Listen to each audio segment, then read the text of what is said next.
In Parshas Korach, we read about the dispute that Korach and his band of followers had against Moshe.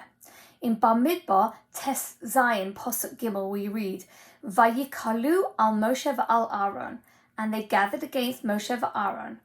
Vayomru alehem, and they said to them, Rav lachem, you've gone too far, you've taken too much for yourselves.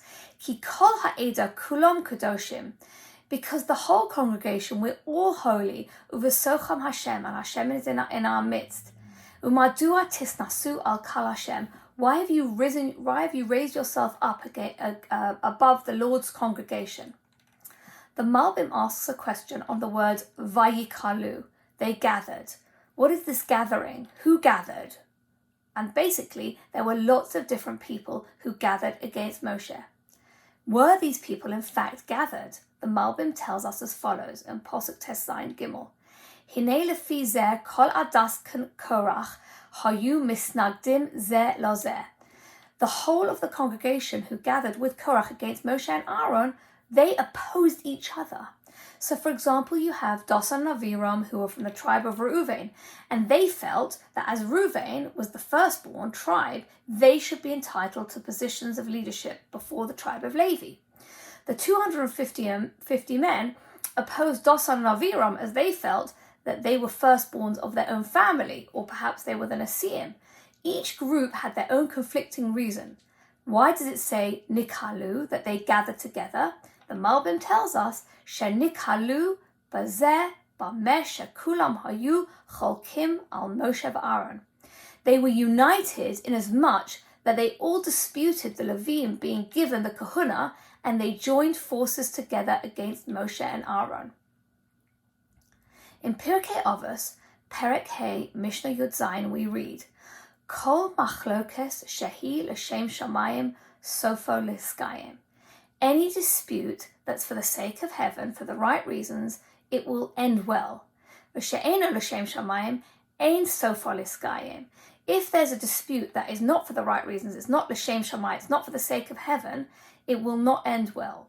And the Mishnah carries to give us examples as to a dispute that was l'shem shamayim and that wasn't. And the example for one that's l'shem shamayim is the dispute between Hillel and Shammai. They had different opinions, elu ve'elu divrei Elokim chayim, and they thrashed it out, and they opposed each other, and they sort of challenged each other's opinions. But that was l'shem shamayim. What's an example of something that's not l'shem shamayim? V'she'eno l'shem shamayim, zu machlokas Korach v'chol adaso. It's the dispute between Korach and his congregation, and all his congregation. What's fascinating is Korach, it seemed to be that his dispute was against Moshe. Why doesn't the Mishnah say the dispute between Korach and Moshe, or Moshe and Aaron? Because in fact, the factions within his own congregation, they were all against Moshe and Aaron, but they were fighting with each other because what they in fact all wanted was positions of leadership and positions of authority. Yes, they went against Moshe and Aaron, but they were fighting amongst themselves. Fighting is something, and dispute is something that Hashem is very unhappy about. When the world was created in Bereshis, every day it says, Vayar Elokim ki tov. Hashem saw that his creation was good, except on the second day of creation. What was created on the second day?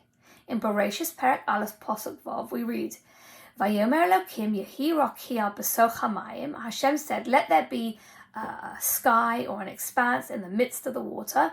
Vayehi mavdil bein mayim la mayim. And that then water may separate it between one part of the water and the other part of the water. The Medrash Bereshis Rabbah Dalad Vav we read, Lama ein kesiv b'sheni ki tov. Why is it not written on the second day, ki tov, that it was good? Rabbi Chanina omer, sheba nivres machlokes. Rabbi Chanina tells us that on the second day of creation, division was introduced into the world. Dispute was introduced into the world. Because we read, Vayhi mavdil bein mayim la mayim. There was a separation between the water and the waters. So basically, at a time when water, the same substance, was separated into two separate factions, this was not good. So Hashem couldn't say ki tov. Omar Rav Taviemo, im machlokes shahi lesikono shel olam or leyeshuva, ein bo kitov. Rabbi Taviemo says, if there's a machlokes, if there's a dispute that was necessary, Hashem made it as part of the creative process, that the waters had to be separated. That was a necessary part of creation.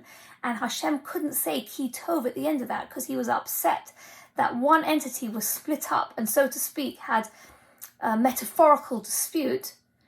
Machlokes shehi le'irbuvo al achas kama v'kama. When it comes to something that there's division and divisiveness between two warring factions that doesn't involve fixing the world, how much more so that Hashem is unhappy. This teaches us a very valuable lesson in our own lives. If Hashem was upset and couldn't say ki tov when it came to the separation of water in the beginning of the creation of the world, because it was like a separation between one entity and another, how much more so we should do our utmost to avoid any disputes at all costs. Unlike Korach and his congregation, we should stay far away from any arguments. I wish you all a good Shabbos.